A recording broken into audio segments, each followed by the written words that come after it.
അള്ളാഹു സ്വീകരിക്കട്ടെ. ഇനി അള്ളാന്റെ റസൂലിനെ കല്ലെറിഞ്ഞ ഭാഗത്തേക്കാണ് നമ്മൾ പോകുന്നത്. മുത്തുനബിയെ കല്ലെറിഞ്ഞ്, നേരത്തെ നിങ്ങൾ പാട്ട് കേട്ടില്ലേ, ആകാശം ഭൂമി പോലും പൊട്ടിത്തെറിച്ചു പോയ സംഭവം.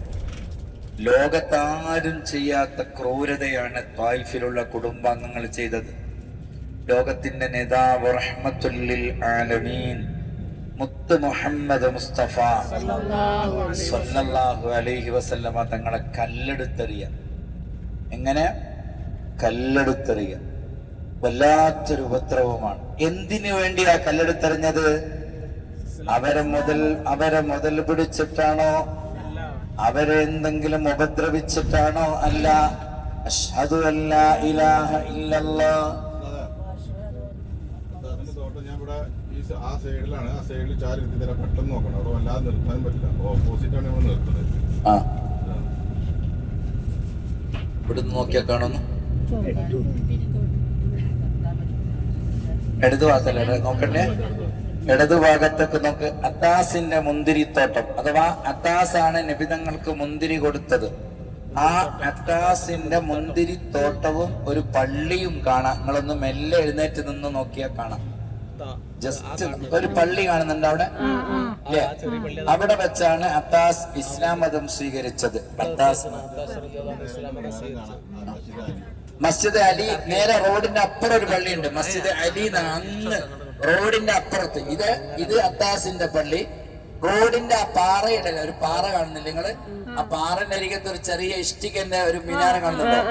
അതിനാണ് മസ്ജിദ് അലി എന്ന് പറയുക. അഥവാ ലോകത്ത് ആദ്യമായി മിനാരം പണിത പള്ളിയാണത്. ആദ്യമായി മിനാരം പണിത അള്ളാഹു നാളെ സ്വർഗത്തിൽ വെച്ച് കാണാൻ തൗഫീഖ് തരട്ടെ. ആ പള്ളിയുടെ പേര് മസ്ജിദ് അലി എന്നാണ്. പോട്ടെ, മസ്ജിദ് അലി എന്നാണ് ആ പള്ളിയുടെ പേര്. ഒന്ന് അത്താസിന്റെ പള്ളി, മറ്റൊന്ന് മസ്ജിദ് അലി കേട്ടോ. എന്ന കലിമ ചൊല്ലിയതിന്റെ പേരിൽ ശത്രുക്കൾ കല്ലെറിഞ്ഞു. നിബിതങ്ങളെ കാലിൽ നിന്ന് രക്തം പൊട്ടി ഒലിച്ചു. മലായിക്കത്ത് വന്നു പറഞ്ഞു, ജിബ്രീൽ അലൈഹിസ്സലാം, ശിഹാബ് പറഞ്ഞില്ലേ, നസലൽ അമീൻ ജിബ്രീൽ അലൈഹിസ്സലാം ആകാശലോകത്ത് നിറങ്ങി വന്നുകൊണ്ട് ചോദിക്കുകയാണ്, യാ റസൂലല്ലാഹ്, നബിയെ ഞാൻ ഇവരെ നശിപ്പിക്കട്ടെ? അല്ലാഹുവിന്റെ റസൂല് പറഞ്ഞു, ലഅൻ യഹ്ദിയക റജുലുൻ വാഹിദ, ഒരാളെങ്ങാനും കലിമ ചൊല്ലിക്കഴിഞ്ഞാൽ അത് നമ്മൾക്ക് ഏറ്റവും ഖൈറാണ്. അതുകൊണ്ട് ഒരാളെയും നശിപ്പിക്കരുതേ എന്ന് മുത്ത് മുഹമ്മദ് മുസ്തഫ. എന്താ കരുണ, എന്താ കരുണ!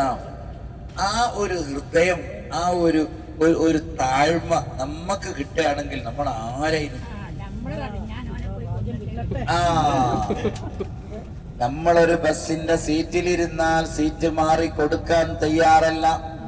നമ്മളൊരു സ്ഥലത്ത് ഇരുന്നാൽ ആ സ്ഥലത്ത് നിന്ന് മാറ്റിക്കൊടുക്കാൻ തയ്യാറല്ല. മദീനത്തെ പള്ളിയിൽ കിടക്കുന്ന റൗദ ഷരീഫിൽ അല്ലേ, ഞാൻ ചോദിക്കട്ടെ, നിങ്ങള് ഇപ്പോ ശിഹാബിന്റെ ഭാര്യ, ശിഹാബിൽ ലോകത്ത് സ്വർഗമെന്നറിയപ്പെടുന്ന ആ പുണ്യഭൂമിയിൽ കിടക്കുന്ന ഹബീബ് മുഹമ്മദ് മുസ്തഫ, ആ പുണ്യഭൂമിയിൽ കിടക്കുന്ന ഹബീബിന്റെ ചാര സിദ്ദീഖ് തങ്ങളാണ് കിടക്കുന്നത്. രണ്ടാമതായി കിടക്കുന്നത് സിദ്ദീഖാണ്. മൂന്നാമതായി കിടക്കേണ്ടത് ആരെന്നറിയോ? ആയിഷത്ത് സിദ്ദീഖ റളിയല്ലാഹ്. മൂന്നാമത്തെ ഖബർ ആയിഷ ബീവിയുടേതാണ്. പക്ഷേ ഉമർ ഇബ്നുൽ ഖത്താബ് തങ്ങൾ ചോദിച്ചു ആയിഷ ബീവിയോട്, ഞാൻ അവിടെ കിടന്നോട്ടെ, നിങ്ങൾ സമ്മതം തരുമോ? എന്താ പറഞ്ഞത്? നിങ്ങളെ ഭർത്താവിന്റെ അരികത്താണ്, മറ്റൊന്ന് വാപ്പയാണ്. ഈ രണ്ടാളെയും അരികത്ത് സ്വർഗത്തിന്റെ തോപ്പിൽ സ്വന്തം ഭർത്താവിന്റെ അരികത്തുനിന്ന് മാറിക്കിടക്കാൻ ഒരു പെണ്ണും താല്പര്യപ്പെടുന്നതല്ല. ആയിഷ ബീവി പറഞ്ഞു, നിങ്ങൾ കിടന്നോ, കുഴപ്പമില്ല.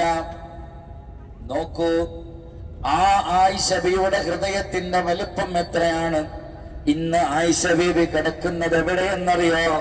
അവിടെ നിന്ന് വിട്ടിട്ട് ജന്നത്തുൽ ബഖീലാണ് മുത്ത് മുഹമ്മദ് മുസ്തഫ. നോക്കണങ്ങള്. അയ്യ പുറത്തൊക്കെ തള്ളി നിൽക്കുന്ന വലിയൊരു പാറക്കല്ലുണ്ടോ? ആ കല്ലാണ് മുത്തുനബി തങ്ങളെ ശരീരത്തിലേക്ക് വലിച്ചിടാൻ തായിഫിലെ ശത്രുക്കള് നോക്കിയത്. നോക്ക് നോക്ക് നോക്ക്, ആ കല്ല് ശരീരത്തിലേക്ക് വലിച്ചിട്ടാൽ എങ്ങനെ ഉണ്ടാവും അവസ്ഥ? ആ മലന്റെ മുള്ളിൽ ഇങ്ങനെ പാറയൊക്കെ പൊത്തി ഇങ്ങനെ പുറത്തൊക്കെ ചാടി നിൽക്കുന്ന കല്ലാട്ടോ. അതിന്റെ അടിയിൽ 2 ചെറിയ കല്ലുണ്ട്. ഇപ്പൊ നമുക്ക് കാണാൻ കഴിയില്ല. പറയുന്നത് ജിബിരിയില് ഈ കല്ല് താഴത്തേക്ക് വരാതിരിക്കാൻ വേണ്ടി താക്ക് വെച്ചു കൊടുത്തതാണ്. സല്ലല്ലാഹു അലാ മുഹമ്മദ് സല്ലല്ലാഹു അലൈഹി അല്ലാഹുവേ, ഞങ്ങൾ ഈ കഥകൾ കേട്ടു. നിന്റെ ഹബീബിന്റെ ശരീരത്തിലേക്ക് കല്ല് വലിച്ചിട്ട കല്ല് ഞങ്ങൾ കണ്ടു. നിന്റെ ഹബീബിന്റെ കാലിൽ കല്ലെറിഞ്ഞ കല്ല് ഞങ്ങൾ കണ്ടു. ഞങ്ങൾ നിന്നോട് ചോദിക്കുന്നു, ആ ഹബീബിനെ ഒന്ന് കാണിച്ചു തരണേ അല്ലാ.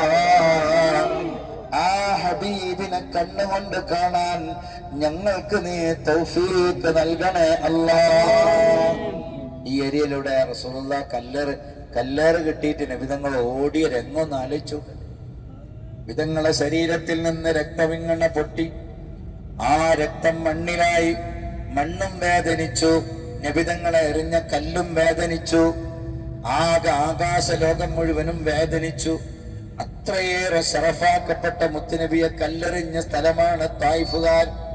അതുകൊണ്ട് ഈ തായിഫ് തന്നെ അള്ളാഹു പലതരത്തിലുള്ള പരീക്ഷണങ്ങൾ കൊടുത്തിട്ടുണ്ടെന്നാ പറയുന്നത്.